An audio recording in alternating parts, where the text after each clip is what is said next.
ചിലർ പരാതിയായിട്ട് പറയുന്നതാണ്, ഞാൻ എത്ര വിളിച്ചിട്ടും ഈശ്വരൻ വിളി കേൾക്കുന്നില്ല എന്ന്. ശരിക്കും പറഞ്ഞാൽ ഇവർക്ക് എങ്ങനെയാണ് ഈശ്വരന്റെ വിളി കേൾക്കുക എന്നുള്ളത് എനിക്ക് മനസ്സിലാകുന്നില്ല. സാധാരണ ദൈവമേ എന്ന് വിളിച്ചു കഴിഞ്ഞാൽ എന്തോ എന്ന് വിളിക്കുന്ന ഒരു മനുഷ്യന് രൂപത്തിലുള്ള എന്തെങ്കിലും ആയിട്ടാണ് ഇവരെ കണക്കൂട്ടണമെന്ന് അറിയില്ല. ഇതിൽ നിന്ന് നമ്മൾ മനസ്സിലാക്കുന്നത് ഇവരെന്തൊക്കെയോ ആഗ്രഹങ്ങൾ അങ്ങോട്ട് ഉന്നയിച്ചു, അവരുടെ ആഗ്രഹത്തിനനുസരിച്ച് ആ കാര്യങ്ങൾ നടന്നു കിട്ടിയില്ല.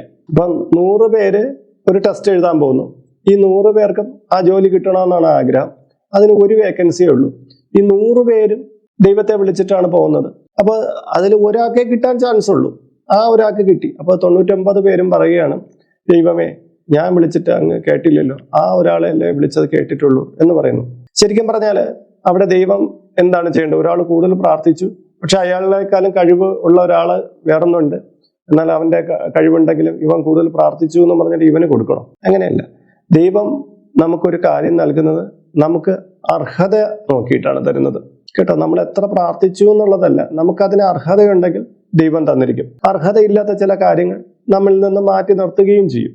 ചിലപ്പോൾ നമുക്ക് ഇന്ന് ഒരു കാര്യം നൽകി, നമ്മുടെ ഒരു വലിയ ആഗ്രഹമായിരിക്കും, അത് നൽകി കഴിഞ്ഞ് നമുക്ക് നാളെ ഒരു ദോഷം ഉണ്ടാവുമെങ്കിൽ ചിലപ്പോൾ ഈശ്വരൻ തന്നില്ല എന്ന് വന്നേക്കും. ഇപ്പൊ ഒരു കുട്ടിക്ക് വളരെ ആഗ്രഹമാണ്, തനിക്കൊരു ബൈക്ക് മേടിച്ച് തരണമെന്ന് ആഗ്രഹമുണ്ട്. എന്നിട്ട് അവൻ ആ ബൈക്കിന് വേണ്ടിയിട്ട് അവന് നന്നായിട്ട് പ്രാർത്ഥിച്ചു. അവൻ വലിയ ഭക്തനാണെന്ന് വെച്ചു, നന്നായിട്ട് പ്രാർത്ഥിച്ചു. പക്ഷെ അവനത് കിട്ടിയില്ല. അതിന് കാരണം എന്താണ്?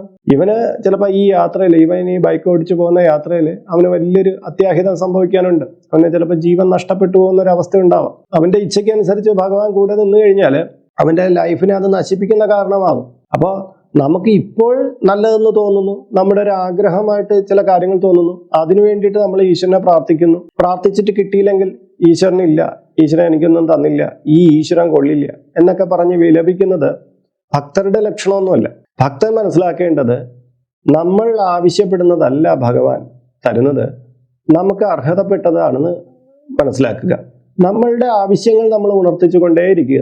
അത് പ്രപഞ്ചം കേൾക്കും. നമുക്കതിൽ അർഹതയുണ്ടെങ്കിൽ നമുക്ക് കിട്ടിയിരിക്കുകയും ചെയ്യും. പക്ഷെ നമ്മൾ ആ ആവശ്യം ഒപ്പം തന്നെ നമ്മുടെ പരിശ്രമം ഇത് കൊടുത്തുകൊണ്ടിരിക്കണം. ഇത് രണ്ടും കൂടെ ചേരുമ്പോഴാണ് അതിന്റെ റിസൾട്ട് കിട്ടുക. അപ്പോൾ നമ്മൾ ഒരു ഭക്തനായി എന്ന് പറഞ്ഞ് നമ്മുടെ എല്ലാ ആഗ്രഹങ്ങളും നടന്നു കിട്ടണമെന്ന് ഒരിക്കലും ചിന്തിക്കരുത്.